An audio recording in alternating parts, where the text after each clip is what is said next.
good news and bad news. The good news is the 50th edition of the enshrinement ceremony is coming up. The bad news is you can't get tickets.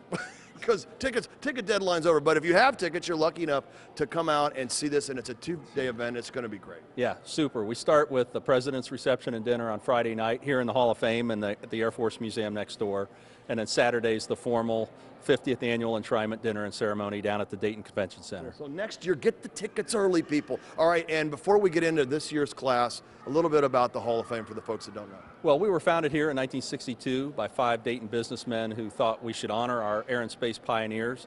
And 2 years later, 1964, Congress said that's a great thing and chartered the organization to do that.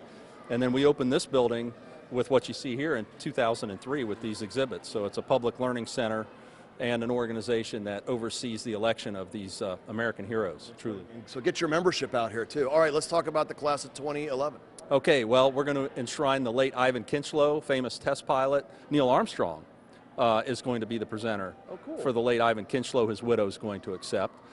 Colonel Charles McGee, 91 years old, an original Tuskegee airman, former enshrinee and astronaut Frank Borman is going to be his presenter.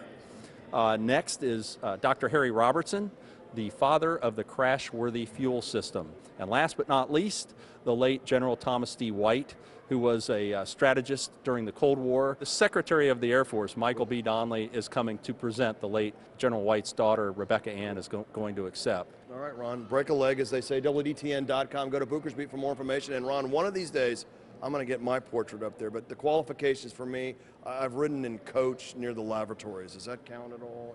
Well, there's a spot right there for you, okay, Book. Yeah, right. I got your spot right here. That's what I thought. We'll talk about that off camera. All right, from the National Aviation Hall of Fame, Jim Booker, 2 News on your side.